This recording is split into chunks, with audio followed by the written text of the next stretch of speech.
नमस्कार। इन खबर में आपका स्वागत है। ओलंपिक में हर देश का सपना होता है ज़्यादा से ज़्यादा मेडल जीतने का, और गोल्ड पे निशाना लग जाए तो फिर क्या कहने। खिलाड़ी 4 साल तक मेहनत करता है कि कब ओलंपिक आएगा और कब जो है उसमें वो अपना प्रदर्शन करके गोल्ड पाएगा, सिल्वर पाएगा, ब्रॉन्ज पाएगा। लेकिन 1 साल लेट से ही सही टोक्यो में ओलंपिक चल रहा है। भारत को अभी तक 1 सिल्वर मिला है। एक छोटा सा देश ऐसा है जिसकी आबादी महज 2.3 करोड़ है, उसे गोल्ड मिला।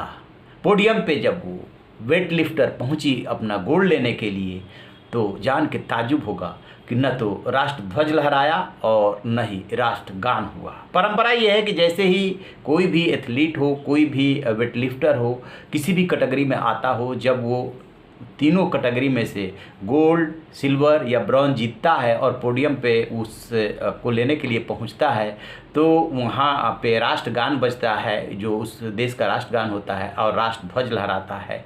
लेकिन जब यहाँ ताइवान की जो वेट लिफ्टर है जिन्होंने कि ये जीता गोल्ड, को हासिंग चुन, जब वो लेने के लिए पहुंची तो न राष्ट्र ध्वज लहराया और न ही राष्ट्रगान बजा। आखिरकार क्या वजह है? आबादी 2.3 करोड़, एक संप्रभु देश, उसकी अपनी मुद्रा, उसकी अपनी सरकार, इसके बावजूद ओलंपिक में क्यों ऐसा किया जाता है?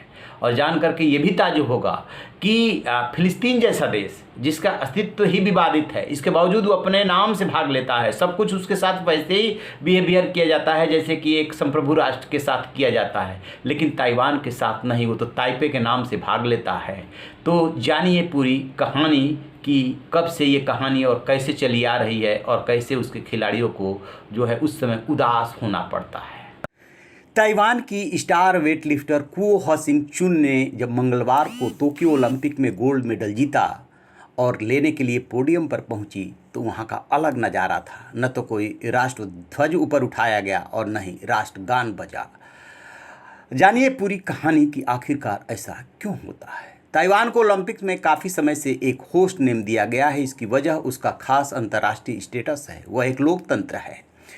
चीन की कम्युनिस्ट सरकार का ताइवान पर कभी नियंत्रण नहीं रहा, इसके बावजूद वह इस देश को वन चाइना के तहत अपना हिस्सा मानता है। वो ताइपे को दुनिया के मंच पर अकेला करना चाहता है और ताइवान शब्द के इस्तेमाल पर भी कड़ी आपत्ति जताता है।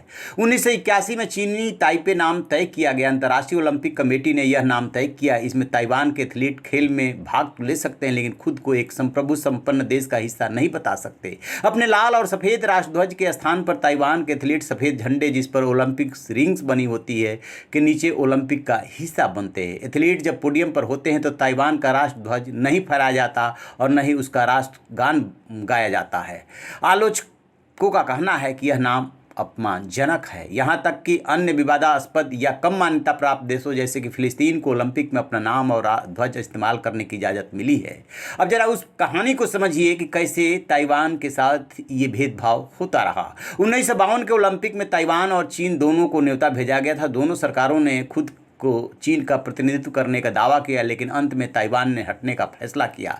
4 साल बाद ताइवान ने ओलंपिक में फोर्मोसा चाइना नाम से भाग लिया। 16वीं सदी में पुर्तगाल के नाविकों ने ताइवान को फोर्मोसा नाम दिया था, जिसका मतलब होता है सुंदर। बीजिंग ने उन खेलों का बहिष्कार किया और 2 साल बाद आईओसी भी छोड़ दिया। 1960 के खेलों में ताइवान ने आईओसी की अनुमति से ताइवान नाम से ही ओलंपिक खेलों में भाग लिया, लेकिन ताइवान की तब की सरकार को इस नाम से आपत्ति थी। वह रिपब्लिक ऑफ चाइना के नाम से ओलंपिक में भाग लेना चाहते थे। इसके बाद 1960 और 1964 के खेलों में भी ताइवान ने ताइवान के नाम से ही ओलंपिक में भाग लिया। 1972 में ताइवान ने ओलंपिक में आखिरी बार रिपब्लिक ऑफ चाइना नाम से भाग लिया, लेकिन इस नाम को 1979 में रद्द कर दिया गया। बाद में अंतर्राष्ट्रीय ओलंपिक कमेटी ने बीजिंग की सरकार को चीन का आधिकारिक प्रतिनिधि माना। इसके 2 साल बाद यानी 1981 में ताइवान को दोबारा ओलंपिक खेलों में भाग लेने की इजाज़त मिली, लेकिन चीनी ताइपे नाम के साथ, और तब से ऐसा होता चला आ रहा है। अब इस घटनाक्रम को लेकर के दुनिया में चर्चा हो रही है कि आखिरकार ताइवान के साथ ये भेदभाव क्यों। तो जैसा कि आपने सुना, ये है पूरी कहानी। ताइवान लगातार चीन से संघर्ष कर रहा है और संघर्ष करता आ रहा है। वो बोल चुका है कि हम झुकेंगे नहीं, अपनी अंतिम सांस तक संघर्ष करेंगे, चीन से डरेंगे नहीं, लेकिन उसे ये जलालत तो झेलनी पड़ती है और वो झेल रहा है। तो आप रहिए बेखबर, देखते रहिए इन खबर। Thank you.